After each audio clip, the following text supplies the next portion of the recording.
네. 존 오브 인터레스트 영화 이야기 해 봤고요. 극장 전에 세 번째는 좀 즐거운 영화로 옮겨가 보겠습니다. 디즈니 픽사의 인사이드 아웃 2 입니다. 네. 9년 만에 돌아온 소편이고요. 한때 픽사가 속편은 토이 스토리만 만든다 그렇게 해서 칭찬을 많이 받은 적이 있었는데 그 얘기는 이제 하면 안 될 것 같고요. 급한 상황이기 때문에 어렵다. 되는 건 다 한다. 전략이 완전 바뀐 것 같아요.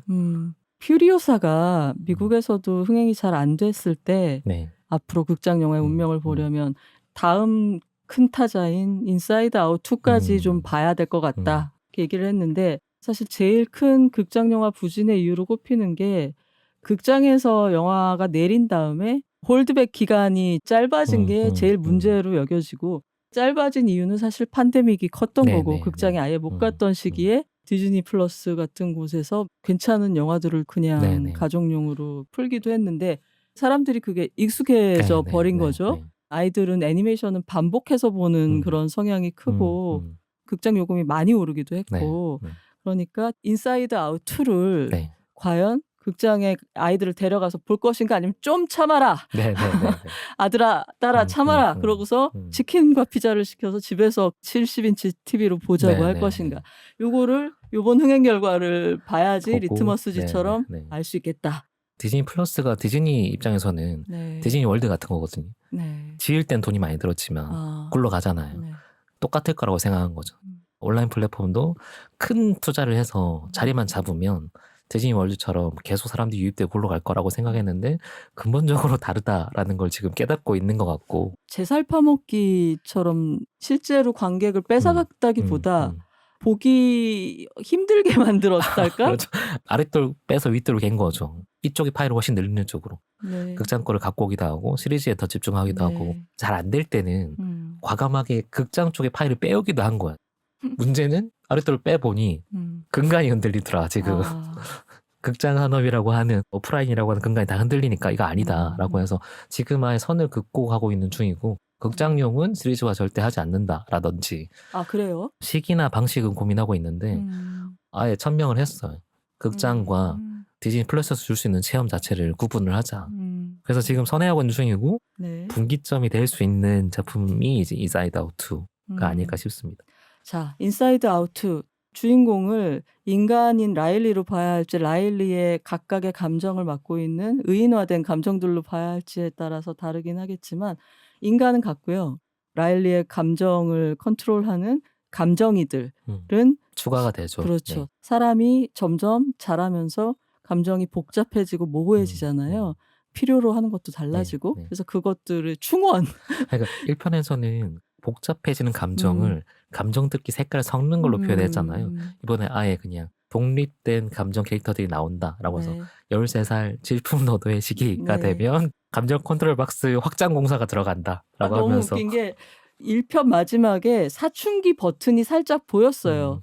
퓨버티라고 써있는.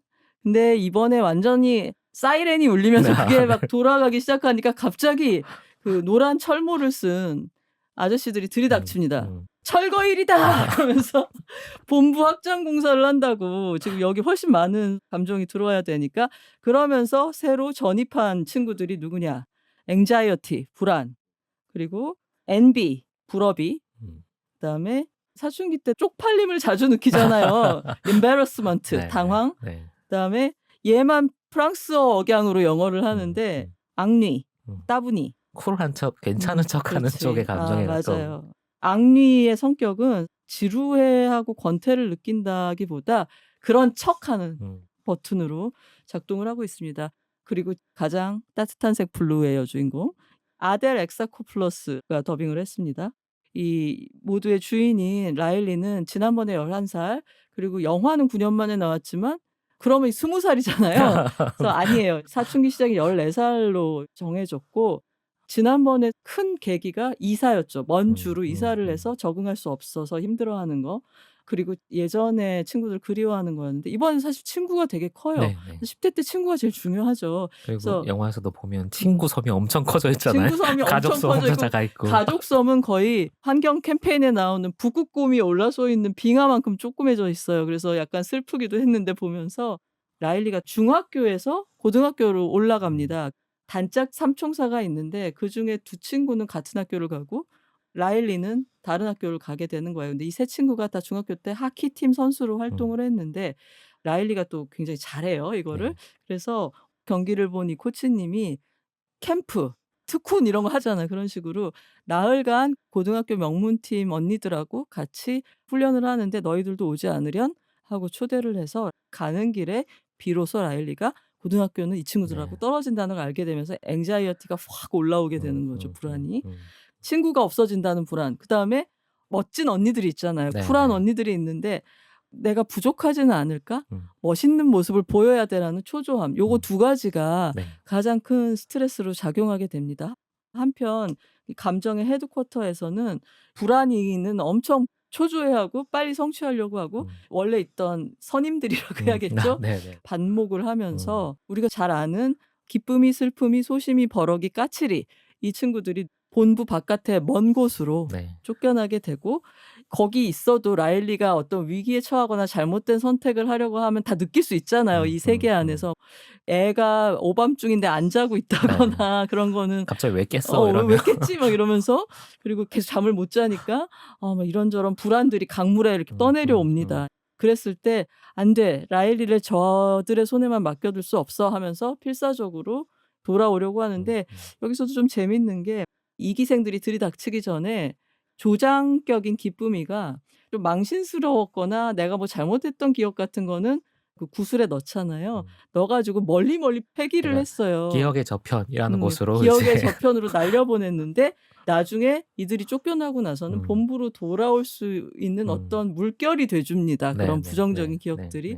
그러니까 그런 설정이 의미하는 바가 당연히 있겠죠. 로드 무비잖아요, 어떻게 보면. 근데 결국은 이번에도 돌아가는 얘기인데 이번에도 그 구조는 마찬가지고 네. 1편이 되게 기발했던 아이디어는 감정 컨트롤 네. 본부에 감정들이 의인화돼 있다라고 하면 이번에는 가지고 온 개념은 자아가 어떻게 생기냐. 행동에 따른 신념이 자라서 자아라는 게 된다. 네. 그 사람의 삶의 전체적인 방향이겠죠. 제일 우선하는 가치일 수도 있고 13년 동안 이제 라일리 친구들이 혹은 기쁨이가 통제하에 이렇게 만들어낸 자아는 나는 좋은 사람이야.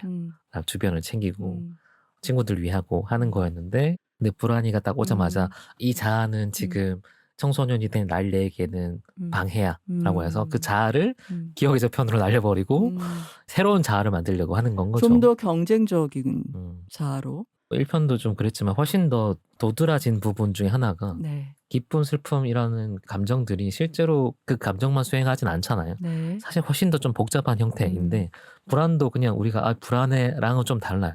구체적으로 좀 따진다고 하면 미래에 대한 불안. 그래서 불안하니까 대비해서 뭘 해야 돼에 가까운 불안이 그래서 되고 최악의 시나리오를 수천 장, 수만 장을 다 생각하는데 그 장면 또 어떻게 표현했냐면 이거는 픽사의 애니메이터들의 집단 자화상인 것 같은데 이 애니메이터 같은 캐릭터들을 한 방 가득 약간 M&M's 초콜릿같이 생긴 캐릭터들을 한 방에 가둬놓고 무슨 노예선에 탄 노예들을 노젓기 시키는 것처럼 계속 부정적인 상상들을 그리게 만들거든요. 그래서 그거 보면서 되게 웃었어요.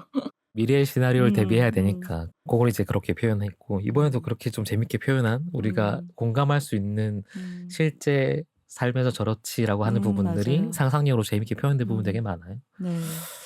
이 자체로 충분히 재밌고 기대치를 다 충족을 시켜주는데 아무래도 속편의 운명이죠. 이 영화가 벌써 9년이 됐기 때문에 많은 교육기관이나 상담실이나 이런 데서 인사이드 아웃을 교재로 많이 활용을 했다 그래요. 그걸 보고 자란 픽사 애니메이터들도 있을 수 있고. 아 그렇죠. 있을 거예요 분명히. 정신분석에 대한 거대한 은유잖아요. 네네. 1편에 만든 계기가 그거였다고 하는데 피트 닥터가 딸이 어느 순간 갑자기 입을 다물기 시작해서 무슨 생각을 하는 거야가 궁금해서 이거 만들었다고 하고 피트 닥터 약간 그런 식이거든요. 소울 때도 완전히 갓난아이가 태어났는데 이 친구가 이미 성격이 있어. 이 성격이 어디서 나온 거지? 그러니까 궁금해서 이제 소울 같은 걸 만들었다고 하고 본인의 어떤 궁금증과 체험에서 바탕을 해서 상상력을 펼쳤는데 딸한테 잘해야겠다. 이 편은 아들입니다. 예. 이 편은 어린 아들이었고 굳이 마틴 스콜세지 뭐 그런 얘기 안 해도 거의 대부분 창작자들이 개인적인 것에서 뭔가 만들어내잖아요. 그럼요. 다 개인인데. 근데 이제 인사이드 아웃은 이미 만들어진 어떤 세계관 안에서 확장을 해야 되는 거기 때문에 그거랑 좀 색깔이 달랐던 것 같고 그냥 총평을 좀 얘기하면 이 영화 자체만 놓고 보면 재밌습니다. 좋아요. 잘 만들었다는 것도 의심의 여지가 없는 아주 좋은 영화들인데 극장에서 볼 때 필요사도 약간 생각보다는 심장이 뛰지 않았고 이 작품도 아이들의 머릿속에 어떻게 그려지는 건가를 좀 여러 가지 표현들로 장식을 해놓은 거잖아요. 뭐예요? 이프 상상의 친구가 더 좋아요?